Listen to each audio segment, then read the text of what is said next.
Hey les amis, c'est Kai, aujourd'hui on se retrouve sur Booster à la chaîne. Donc on est là pour une nouvelle vidéo comment ça marche. Et aujourd'hui on va parler de deux types de monstres. On va parler des monstres synchro et des monstres Xyz. Parce qu'il n'y a pas trop à dire sur ces monstres là. Donc faire les deux monstres en une vidéo ça va être plutôt sympa. Donc on va commencer par les monstres synchro. Voilà, qui se présentent sous cette forme là. Donc une carte blanche. Plutôt joli, faut se l'admettre. Avec des étoiles, un attribut, un type. Donc rien de plus normal, hein, une défense, une attaque, voilà. Le seul truc qui change, c'est la façon d'invoquer cette carte. Donc par exemple, pour celui-là, on voit ce qu'il faut un synthoniseur, plus un monstre non synchroniseur, yeux bleus ou plus. Et donc pour l'invoquer, il faut que le niveau des monstres soit égal au niveau de ce monstre. Par exemple, on a un niveau 9, si je ne me trompe pas. Donc, on doit atteindre un niveau d'étoile qui est égal à 9 avec les monstres qu'on va utiliser. Donc, par exemple, pour cette carte, vu qu'il est tiré d'un deck yeux bleus, un dragon blanc, on utilise un dragon blanc plus un monstre yeux bleus.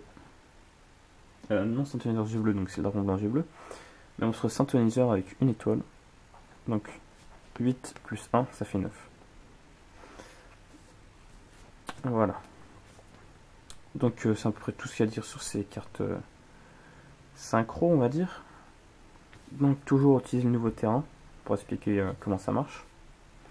Donc les monstres synchro, tout comme les monstres fusion Link Xyz, on les place dans la zone de l'extra deck. Voilà. On a par exemple nos deux monstres. On annonce notre invocation synchro. Donc ces deux cartes, on les envoie au cimetière. Et on peut invoquer notre monstre dans la zone extra si on n'a rien. Ou dans une zone de la monstre main. Dans la zone monstre main, voilà. Ciblée par un monstre Link. Donc voilà, quand elle va au cimetière, quand elle est détruite, elle va au cimetière. Et elle peut être invoquée spécialement par des cartes genre comme Appel de l'étranté ou des choses comme ça. Contrairement à certains monstres fusion.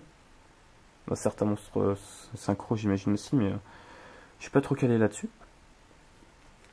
Donc voilà pour les monstres synchro, il n'y a pas de grand chose à savoir à part qu'il faut un nombre d'étoiles égales et les... Comment on appelle ça? J'ai les vraies règles actuellement. Attendez, j'ai oublié le nom.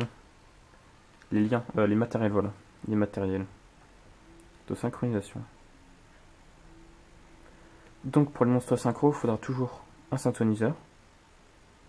Et des cartes spécifiques, comme par exemple ici les yeux bleus.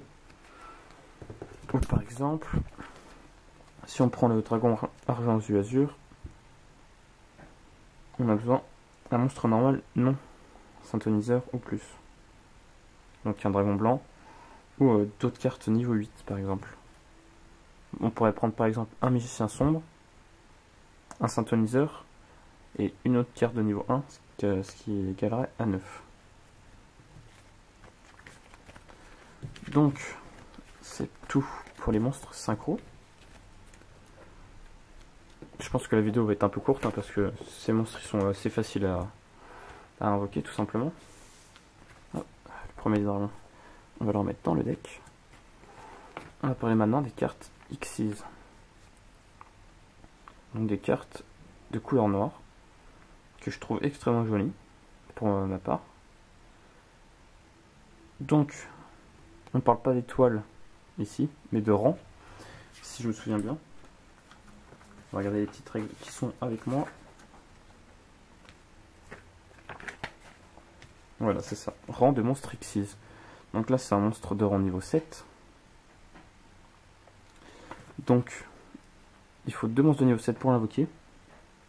Ce qui est écrit dans les matériels, enfin dans les conditions. Type magicien même, pour cette carte. Logique. Donc j'espère que mon petit chat fait pas trop de bruit, parce que voilà, c'est un bébé chat, il est un peu à contrôler. Voilà, on va dire que c'est un peu difficile. Donc pareil pour ces monstres, ils se trouvent au départ dans l'extra deck. Pour les invoquer, nous avons ici deux magnifiques magiciens sombres. Donc on a deux magiciens sombres sur le terrain, voilà par exemple. On annonce notre invocation Xyz, donc on en met un par-dessus l'autre, voilà. Et on met la carte comme ceci par-dessus. Donc dans les tournois, on a un climat comme ça, donc on a la place de montrer nos cartes. On les met comme ça par exemple. Comme ça, après c'est vous qui voyez la façon dont vous les mettez. Donc pareil, on les envoie dans la zone extra, si on n'a pas de monstre link, ou dans la zone monstre main, si on est ciblé par un monstre link. Vous avez compris, ça à force. Donc pareil, quand elles sont détruites, elles sont envoyées au cimetière. On peut les réinvoquer spécialement depuis le cimetière. Enfin, je vous dis ça, mais normalement oui. Je découvre un peu en même temps que vous les Xyz, je n'en joue pas beaucoup, je dois vous avouer. Bon, c'est pas dit, mais je pense que oui. Hein. C'est pas spécifié qu'on peut pas les invoquer spécialement depuis le cimetière. Donc, autre chose à savoir sur les monstres Xyz. Donc, quand on utilise son effet, on appelle ça détacher un. Enfin, c'est spécifié, il faut détacher un monstre de la carte. Donc, on le détache, c'est-à-dire on l'envoie au cimetière. Donc, après, il ne reste plus qu'un matériel. Et voilà. En plus, c'est tout simplement écrit en effet. Je viens d'y voir, mais voilà. On va lire l'effet tout simplement. Tant que cette carte a du matériel X6, vous pouvez activer une carte magie jeu rapide ou une carte piège depuis votre main durant le tour de votre adversaire en détachant un monstre matériel X6. Voilà. Donc c'est spécifié dans la carte. Donc il n'y a pas de problème à se faire. Hein. De toute façon, pour Yu-Gi-Oh! À part connaître les règles de base, il faut juste savoir lire. Donc voilà, c'est tout ce qu'il y a à dire pour nos petits monstres Xyz et Synchro. J'espère que la vidéo vous aura plu. Voilà, on va les mettre côte à côte. Le blanc et le noir, le yin et le yang. Et on se dit à la prochaine. Salut les amis.